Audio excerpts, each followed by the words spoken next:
Olá! Bem, hoje a gente vai mergulhar num dos conceitos mais profundos e, sinceramente, mais transformadores da fé cristã, a ideia de que Deus é nosso Pai. Vamos usar essa análise para desembrulhar o que isso realmente significa. E olha, vai muito além de uma simples metáfora. Ok, vamos direto ao ponto. Quando a gente ouve a palavra pai, a nossa mente pode ir para muitos lugares, né? Algumas pessoas tiveram pais maravilhosos, outras nem tanto. A experiência humana é imperfeita. Então, o que a Bíblia quer dizer quando nos convida a chamar o Criador do universo de Pai? É isso que vamos explorar, um padrão divino perfeito de paternidade. E aqui já temos a primeira grande distinção. Num sentido bem amplo, claro, Deus é o Criador de todas as pessoas. Ele é a origem de tudo que existe.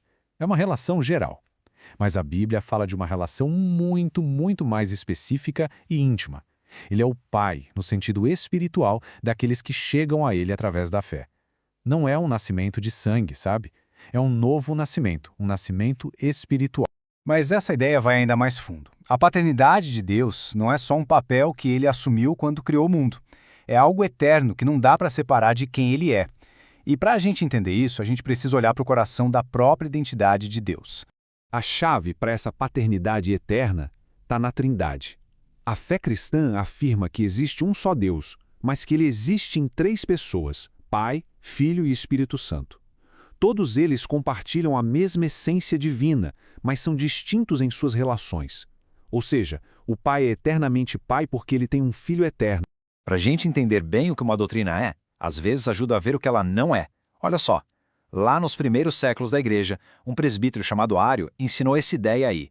Ele sugeriu que o Filho era uma criatura, a primeira, a mais elevada de todas, mas, ainda assim, uma criatura.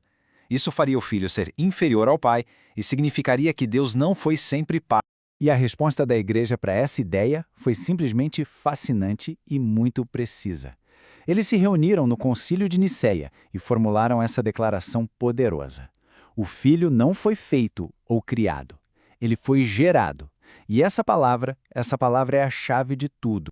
E essa analogia aqui ilustra a diferença de um jeito brilhante. Uma criação tem uma natureza diferente do seu criador, pensa num carpinteiro e numa cadeira. Mas algo que é gerado compartilha da mesma natureza de quem o gerou, tipo um pai e um filho. Então dizer que o filho é gerado, não criado, significa que ele tem a mesmíssima natureza divina e eterna do pai.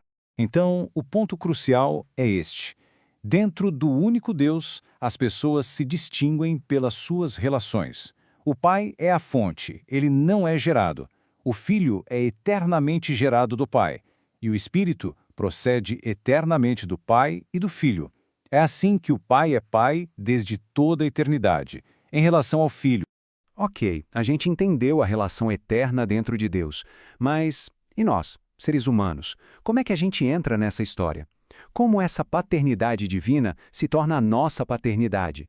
O próprio Jesus nos dá a resposta. Ele é a ponte. É ele quem revela o Pai de uma forma íntima, pessoal.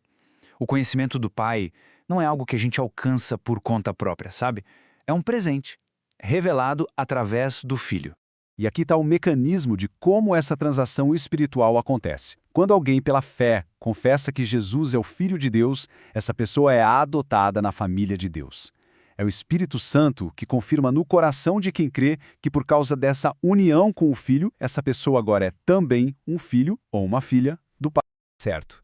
Agora que a gente já estabeleceu o como isso acontece, vamos explorar o e daí?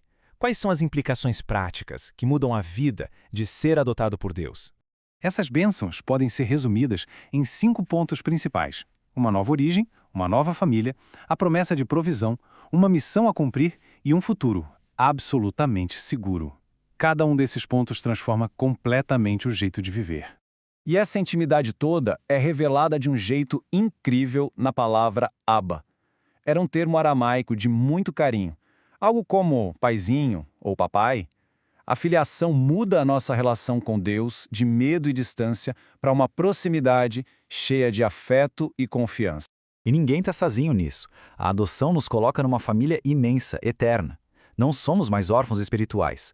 A gente se torna parte de uma comunidade de irmãos e irmãs com laços que nem a própria morte consegue quebrar. Ser filho de Deus também dá um propósito. Não somos só beneficiários passivos, somos participantes ativos na missão do Pai. A nossa vida, nossas ações, nossas palavras, Tudo isso deve refletir o caráter de quem nos adotou e convidar outros para essa mesma família. Para finalizar, então, como essa identidade de filho ou filha de Deus molda o nosso dia a dia? A resposta, no fim das contas, se resume a uma única palavra: amor. Esse é o ponto de partida para tudo na vida cristã. O amor a Deus e aos outros não se origina na gente. É uma resposta. É porque fomos amados de uma forma incondicional que somos, então, capacitados a amar. E uma das consequências mais libertadoras de entender esse amor do Pai é a liberdade do medo. Como a Escritura diz, o perfeito amor lança fora o medo, principalmente o medo do julgamento. A segurança de ser um filho amado nos dá total confiança diante de Deus. E esse amor não é só um sentimento, né? Ele se manifesta em ações bem concretas. Obedecer aos ensinamentos de Deus se torna um ato de amor, não de obrigação. E talvez o mais importante, a maneira como os irmãos e irmãs na fé se amam, isso se torna a principal vitrine do amor de Deus para o mundo que está observando. E essa citação resume tudo de um jeito muito poderoso. As pessoas não podem ver a Deus fisicamente, mas elas podem ver o amor de Deus quando ele é vivido na comunidade dos seus filhos. O amor mútuo entre quem crê torna o Deus invisível visível. Então, a gente termina com essa reflexão. Se a nossa identidade fundamental é a de filhos amados por um Pai perfeito, a grande questão para a vida se torna: como é que o nosso amor, como resposta, está revelando a natureza desse Pai para o mundo ao nosso redor? Uma questão para se pensar.